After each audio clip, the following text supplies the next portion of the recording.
আসসালামু আলাইকুম রহমতুল্লাহ বারকাতু। আমরা এই মুহূর্তে যে একটা সময়ের ভিতরে দিন পার করছি, একবার ভেবে দেখলাম আমাদের সময়টা অন্ধকারের সমাজের ভিতরে পড়ে আছি। তার কারণ অনলাইনে যখন থাকি, বিভিন্ন জায়গার থেকে বিভিন্ন দিকগুলো দেখি, আমাদের সমাজটা ঘোর অন্ধকারে পড়ে আছে। যেমন আমাদের দেশের যে নেতা যারা আছেন, যারা দেশের নেতৃত্ব দেন, বা গ্রামে গঞ্জে বা শহরে যেইখানে দেখি, যারাই নেতৃত্ব দিতে আসে, এদের মুখ থেকে মসজিদের ভিতরে গেলেও যার যার পার্টির প্রশংসা করে। আমাদের ছোট ছোট ছেলেমেয়েরা, ছেলেরা যখন মসজিদে যায় নামাজ আদায় করার জন্য, ওইখানে গিয়ে আল্লাহর কোনো কথা শুনতে পায় না। আর যে সমস্ত ইমাম আছে মসজিদের, তারা চুপচাপ শুনে, কিচ্ছু বলে না।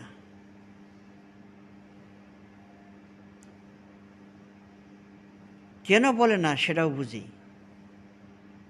এত পরিমাণ ইমান দুর্বল, সত্য কথা কইতে ভুলা যায়। কি জানি যদি আমার চাকরি না থাকে, তা আমি তো ছোট্ট একটা মানুষ, গুনাহগার বান্দা। আমি বলেছি আমাদের মসজিদের ইমাম সাহেবকে বলেছি যে আপনি সত্য কথাটা বললে তো হয়তো তারা ভালো হইতে পারে। সে বলে যে ভাই, এটা বলা যায় না। আমাদের যারা রাস্তা দেখানোর কথা, আলোর রাস্তা দেখানোর কথা, তারা অন্ধকারে ঠেলে দিচ্ছে। এক পাও কবরে চলে গেছে, এক পাও কবরে চলে গেছে। কিন্তু দেখা গেছে যে আল্লাহর এবং আল্লাহ রসুলের যে কোনো কথা বয়ান করব, সেইটা নাই মসজিদের ভিতরে। আরে মসজিদের ভিতরে সেখানে তো আল্লাহর গুণগানই হয়।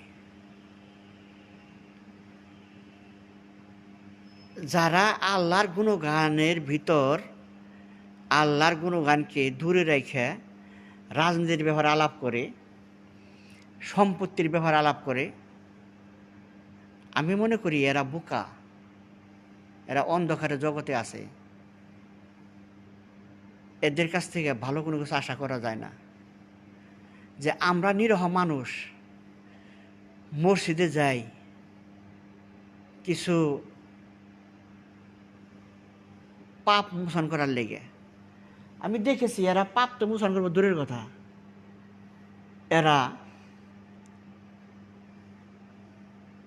আরো পাপের পথে ঠেলে দেয়।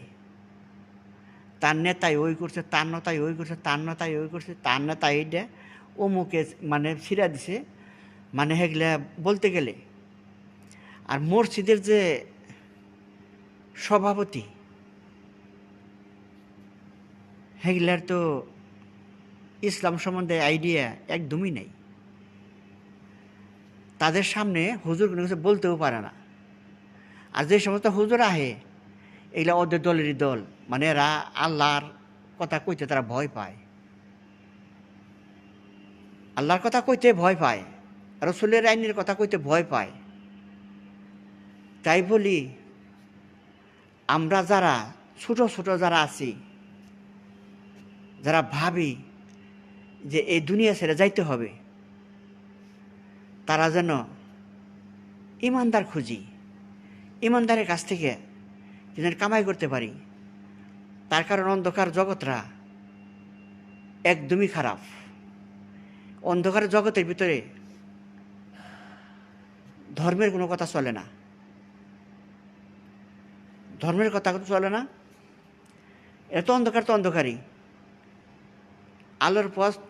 আলোর পথ খুঁজতে হইলে একমাত্র ভালো আলেম ছাড়া খোঁজা খুব কঠিন ব্যাপার। তাই আমরা সবাই মিলে রসুল করিম সাল্লাল্লাহু আলাইহি সাল্লাম যে রাস্তাগুলো বাতিয়েছেন সেই রাস্তাগুলো চলার চেষ্টা করবো ইনশাআল্লাহ। আমরা দেশের নেতা পেতা কই আমি, তার কারণ যাদের ইসলামের ইডাই তার ভিতরে নাই, আমি এদেরকে গালি দিব না। এরা মূর্খ, সবচেয়ে বড় মূর্খ। এরা নেতৃত্বের যোগ্যই না। তারা যে নেতৃত্ব দেওয়ার যোগ্যই তারা না। আমি দোয়া করি প্রত্যেকটা মানুষের জন্য আল্লাহ তাআলা হেদায়েত দান করে এবং পরিপূর্ণ মুসলমান বানিয়ে দেন। আর কবর দেশে নাই, তার কবরের জগৎরা খুব ভয়ঙ্কর। ওইখানকার আফসোস করলে কাম হবে না। আমি কিছু কথা বললাম, যদি আমার কথায় কোনো ভুল ত্রুটি হয়ে থাকে আমারে ক্ষমার দৃষ্টিতে দেখবেন। আমার জন্য আপনাদের কাছে দোয়া চাইলাম। আল্লাহ রাব্বুল আলামিন যেন আমারে পরিপূর্ণ মুসলমান বানিয়ে কবর দেশে নেয়। আর পরিপূর্ণ মুসলমান না হয়ে আমি কবর দেশে যেতে চাই না। এটা আমি আল্লাহর কাছে চাওয়া আমার। আল্লাহ হাফেজ।